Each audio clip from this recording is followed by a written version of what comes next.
So Rasulullah sallallahu alayhi wasallam came from behind Zahir and he hugged him, very strong hug.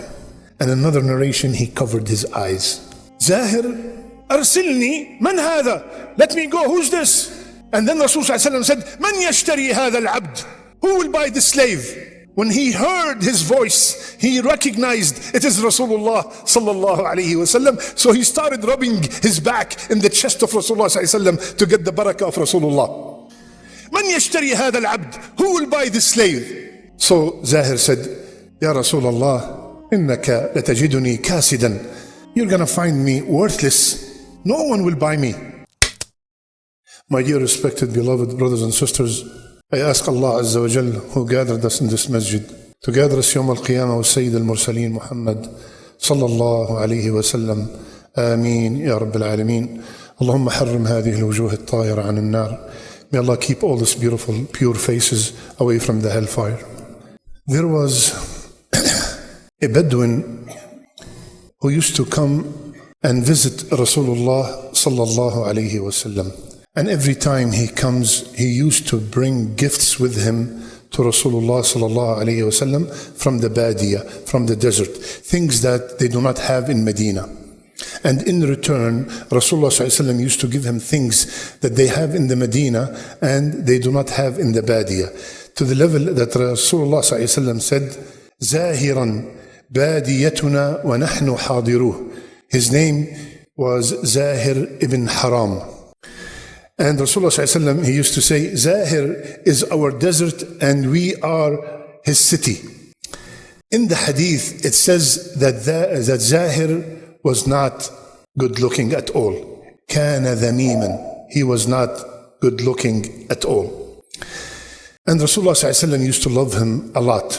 One day, Zahir brought some things to Rasulullah ﷺ. He went to his house and he did not find them there, so he left them in his house. When Rasulullah ﷺ came and found out that Zahir stopped by, he went looking for him and he found him in the marketplace, selling some goods that he brought with him from the Badia. So Rasulullah ﷺ came from behind Zahir and he hugged him, very strong hug. And another narration, he covered his eyes. Zahir, arsilni, man hadha? Let me go, who's this? And then Rasul sallallahu alayhi wa sallam said, man yashtari hadha al-abd?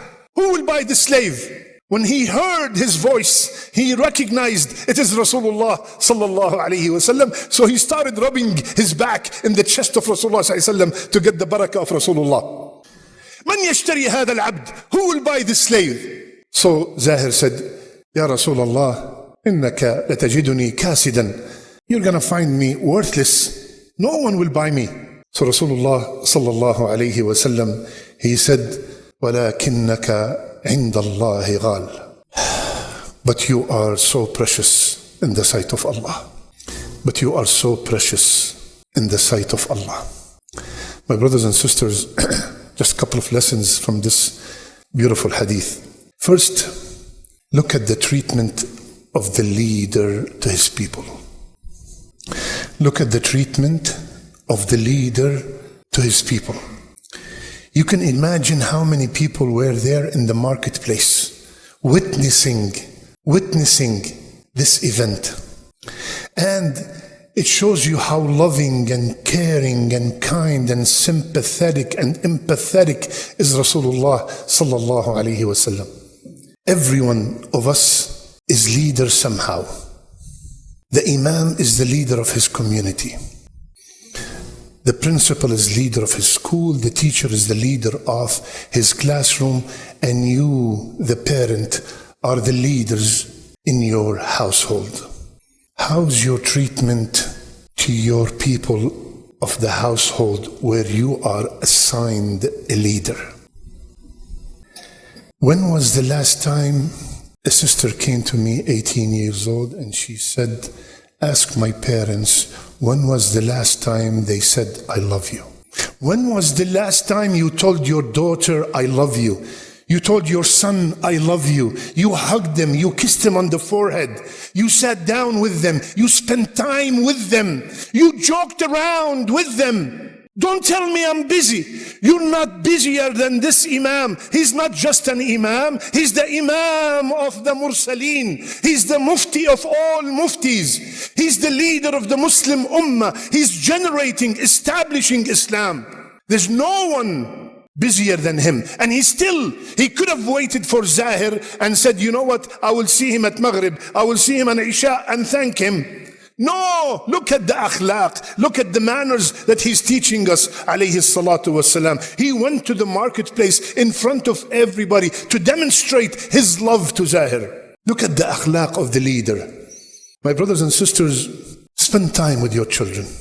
Wallahi, I'm looking at my children and I'm seeing this guy getting married, this daughter's having a baby. I'm saying, where did the time go?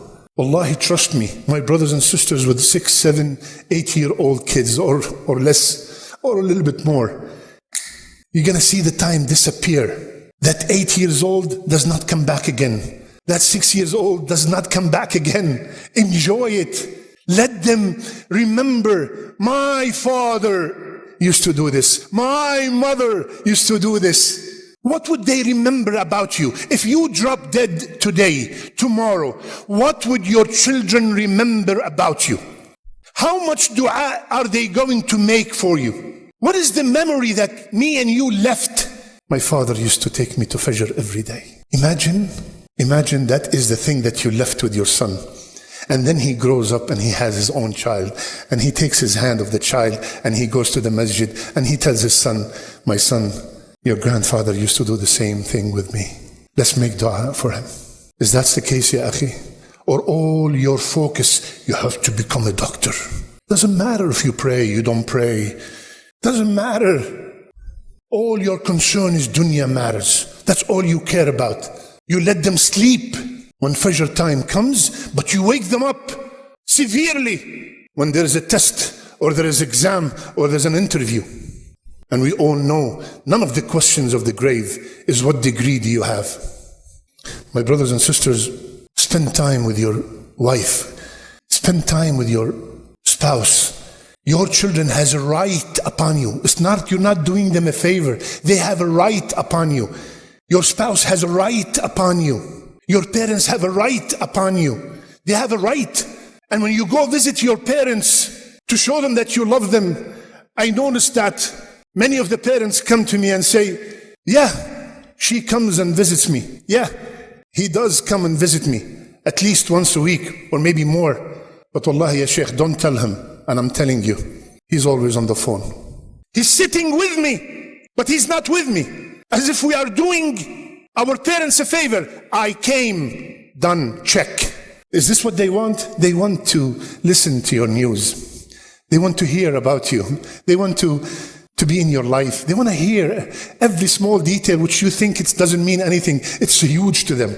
So my youth, also your relationship with your parents, if that is the relationship of the leader with his people, your relationship with your parents, take advantage of them. One of the janazas that we had, I was telling the brothers the other day, I did not know what's happening. It was for a father, and he has 4 sons, I would say in their 40s, 50s. One of the sons was hysterically crying, and he wanted to jump inside the grave. And I asked the brother, what's going on? He said he hasn't spoken to his father for 3 years until he got the message, your father passed away. He's screaming and saying, Ya Rabb, bring Allah, bring my son, bring my father 1 second, Ya Allah. I want to tell him I'm sorry. I want to ask him for forgiveness. And when they are above the ground, our ego is so high. I apologize? No. Wallahi, don't wait for that moment that you wish that your parent is back to tell them I'm sorry, to respect them, to honor them, to be at their command. Most of the people wake up. Most of the youth wake up when it's too late. My brothers and sisters, how much joy and confidence did Zahir get when he heard this statement? You are precious in the sight of Allah. You know the effect of words on people? Look at the studies that they make. They said if you constantly tell your son you're a loser, you're a loser, you're a loser, he is eventually going to become a loser. You are worth nothing. No one benefits from you. You are this, you are that. And the opposite is the same. Put confidence in your children. Make them feel that they are respected, honored, valuable, especially in your eyes, because you are the role model. And that treatment obviously led Zahir to love Rasulullah ﷺ so much that every time he comes to Medina, he brings gifts with him. He's applying the hadith of Rasulullah ﷺ, tahadu, tahabbu, give gifts, exchange gifts. It will create love. When was the last time you bought your parents a gift for no reason? When was the last time you bought your daughter a gift for no reason?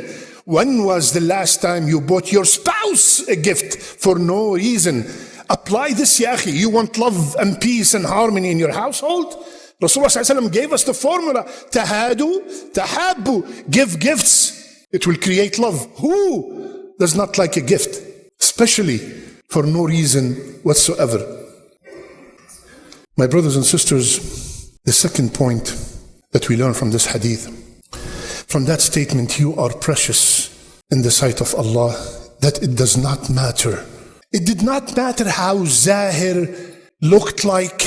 It did not matter what clothes he was wearing, what horse he was riding, what business he was in. That did not matter at all. That did not change his status in the sight of Allah Azza wa Jal. All that matters is what is in his heart towards Allah and his messenger alayhi salatu wassalam. How great it is to be precious in the sight of Allah Azza wa Jal. Rasulullah sallallahu alayhi wa sallam told us, Inna Allah la yanzuru ila suwarikum wa amwalikum, innama yanzuru ila qulubikum wa a'malikum. Allah does not look at your attire and your wealth. Allah looks at your heart and your deeds.